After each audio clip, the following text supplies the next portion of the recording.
रविवार को Shinzo Abe ने परमाणु पर ऐसा क्या बोला कि 4 दिन बाद उनकी हत्या हो गई। सीडीएस बिपिन रावत ने चीन के बायोलॉजिकल वॉर पर बोला तो 4 घंटे बाद हेलीकॉप्टर क्रैश।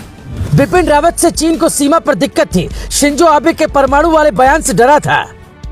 चीन के खिलाफ जिसने भी बोला वो ज्यादा दिनों तक जिंदा नहीं रह सका। क्या भारत से लेकर जापान तक चीनी साजिशें रची जा रही हैं? आप सुनकर हैरान होंगे कि शिंजो आबे ने चीन के खिलाफ बोला तो 4 दिन जिंदा रहे और सीडीएस बिपिन रावत ने बायोलॉजिकल वॉर पर बोला तो उसके 4 घंटे बाद ही उनका हेलीकॉप्टर क्रैश हो गया। इन दोनों घटनाओं को जोड़ना इसलिए जरूरी है क्योंकि दोनों दुश्मन देशों के खिलाफ मुखर थे। आप सोच रहे होंगे कि क्या बिपिन रावत हेलीकॉप्टर क्रैश में चीन का हाथ है, तो वो बताएं उससे पहले सुनिए कि शिंजो आबे से चीन इतना चिढ़ता क्यों था।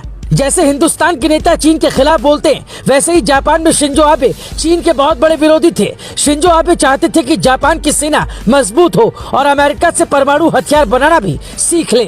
द्वितीय विश्व युद्ध के बाद जापान पर कई तरह के प्रतिबंध लगे। सेना और परमाणु के मामले में पीछे है जापान। चाहे तो एक रात में परमाणु संपन्न देश बन सकता है। 6000 से ज्यादा हथियार बना सकता है। चूंकि जापान की सीमा चीन से लगती है, इसलिए चीन नहीं चाहता था कि जापान अपना सैन्यकरण कर पाए। जब से शिंजो आबे ने संविधान में बदलाव की बात कही, चीन चिढ़ने लगा। शिंजो ताइवान के समर्थक भी थे। शिंजो आबे ने क्वाड का गठन कर चीन को सबसे बड़ी चुनौती दी थी। क्वाड में भारत समेत 4 बड़े देश हैं। ऐसे में चीनी साजिश की आशंका से इनकार नहीं किया जा सकता। शिंजो की मौत के बाद चीन में जश्न है। अब आप सोच रहे होंगे कि चीन को इससे क्या मिला, तो ये भी समझ लीजिए। अगर शिंजो आबे चुनाव जीत जाते तो तय था कि जापान परमाणु संपन्न देश बन जाता। फिर चीन की दादागिरी नहीं चल पाती। जापान अपनी मिलिट्री को मजबूत करता और चीन को चुनौती देता। इसलिए हो सकता है साजिशन ऐसा हुआ है। हालांकि इसकी अब तक पुष्टि नहीं हो पाई है। कुछ ऐसी कहानी भारत के पहले सीडीएस जनरल बिपिन रावत के बारे में कही जाती है। जनरल बिपिन रावत का जब हेलीकॉप्टर क्रैश हुआ तो उससे 4 घंटे पहले उन्होंने बायोलॉजिकल वॉर को लेकर बड़ा बयान दिया था। उससे पहले भी रावत जैविक युद्ध को लेकर आशंकाएं जता चुके थे। उन्होंने कहा था कि एक नए प्रकार की युद्ध नीति आकार लेने लगी है, जैविक युद्ध नीति। हमें इसके लिए तैयार रहना होगा। खुद को मजबूत करें ताकि हमारा देश इससे फैलाई जा सकने वाली बीमारियों और वायरस की चपेट में न आए। उससे पहले जनरल रावत ने यह भी कहा था कि भारत एक साथ पाकिस्तान और चीन से युद्ध लड़ने में सक्षम है। उनके रहते भारतीय सेना ने सर्जिकल स्ट्राइक से लेकर दुश्मन देशों को मुंहतोड़ जवाब देने के लिए कई ऑपरेशन चलाए।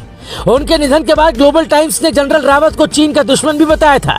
तब भारत के रक्षा विशेषज्ञ ब्रह्मा चेल्लानी ने कहा था कि जनरल रावत की मौत और 2020 में हेलीकॉप्टर हादसे में कई समानताएं हैं। इस क्रैश में ताइवान के सेना प्रमुख जनरल शेन ई मिंग और 7 अन्य जनरलों की मौत हो गई थी। इन दोनों ही हेलीकॉप्टर हादसे में चीन के आक्रामक रवैये का विरोध कर रहे अहम लोगों की मौत हो गई।